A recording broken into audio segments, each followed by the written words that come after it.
When I read this morning the Daily Word, it prompted me to think of the times in my life when life felt dangerous, and the time in the lives of many where life felt dangerous. And I thought, first of all, the whole era of the Vietnam War and how scary and dangerous that was, and how you weren't feeling safe because so many of our young, beautiful young people were dying by the thousands in a war that looked like it would never end.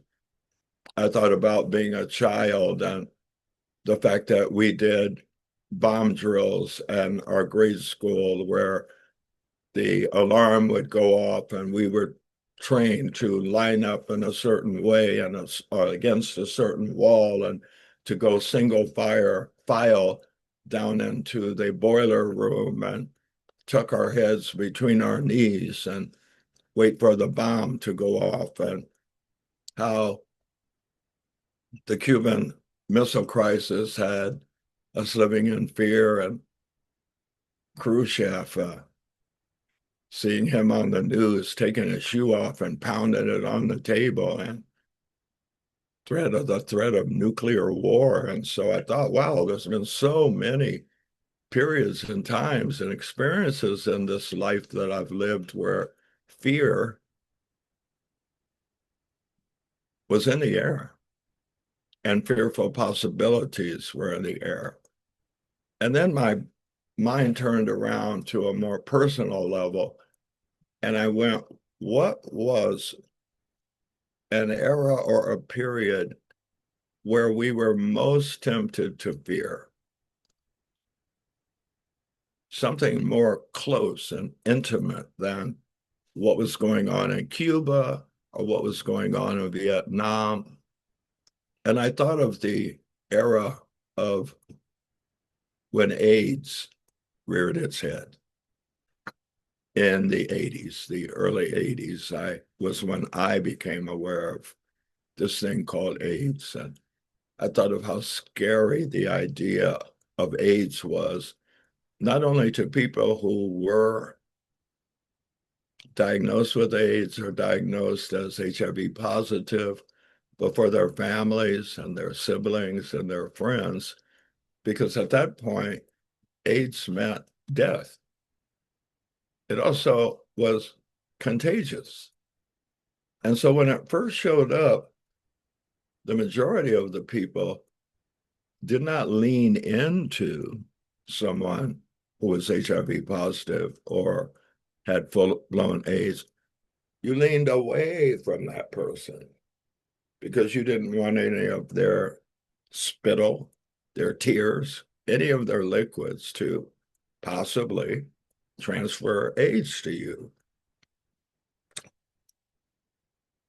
Also, at those times, there was so much judgment and so much shame making on people who had AIDS.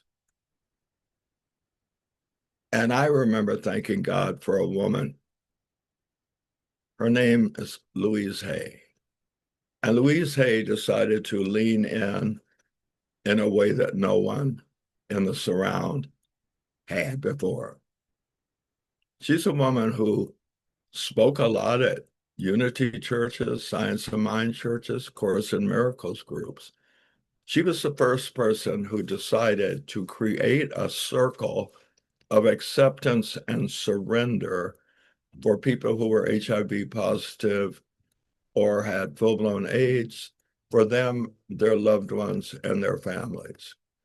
She had heard of Johnny and I, and she had invited us out to do a concert, a benefit to raise funds for the continuance of her work.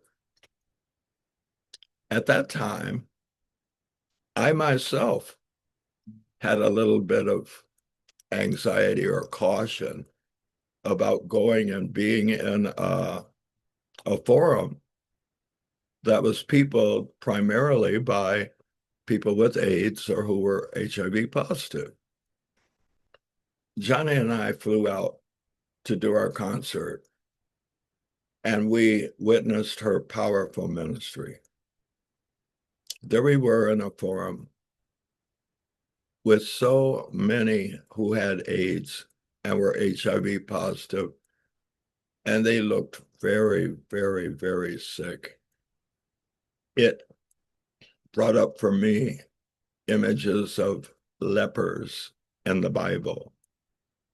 So many of them looked barely hanging on. Many of them were like skin and bones wrapped in flesh. And so many of them had their siblings there supporting them, and their parents there supporting them, and their friends growing up there supporting them. And they weren't being leaned away from, but leaned into. And witnessing it transformed and changed me forever. All of my paranoia, all of my caution disappeared into the nothingness from whence they came. She began and closed each of her circles with a song that was very simple, but it brought tears to the eyes of everyone gathered, those who were going through it and those who were supporting them going through it. It was doors closing, doors opening, doors closing, doors opening. I am safe. It's only change.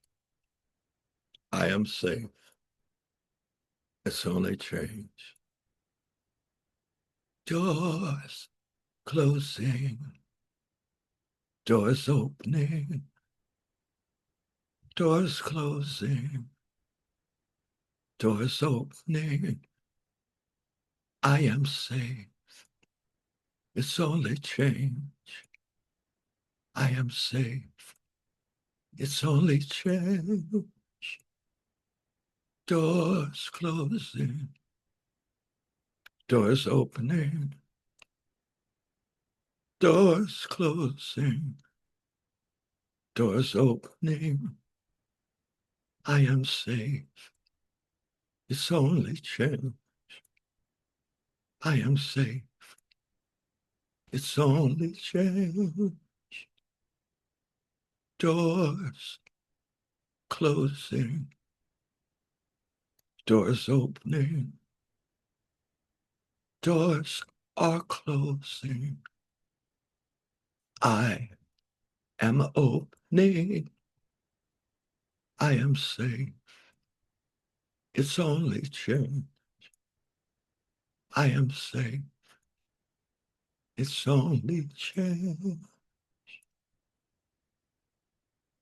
And I read the Daily Word, and it reminded me, I am safe. It's only change. The only thing constant is change. So throughout the changing seasons of my life, where there is a time for laughing and dancing, and a time for sitting and crying,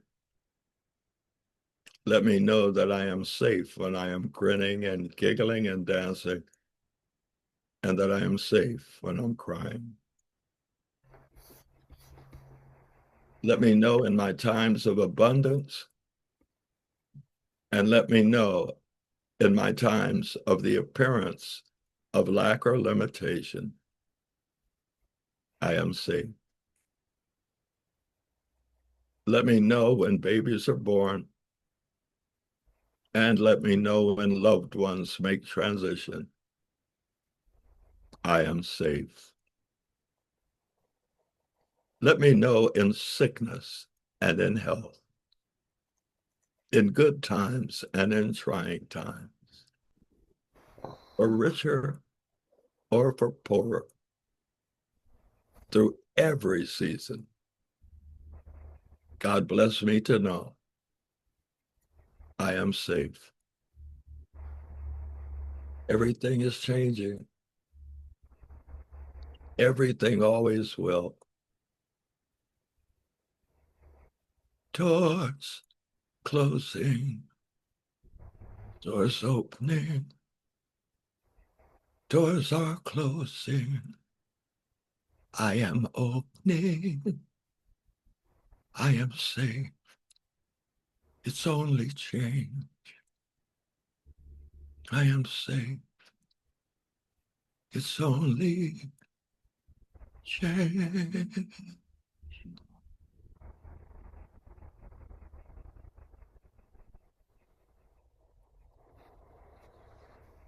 Amen.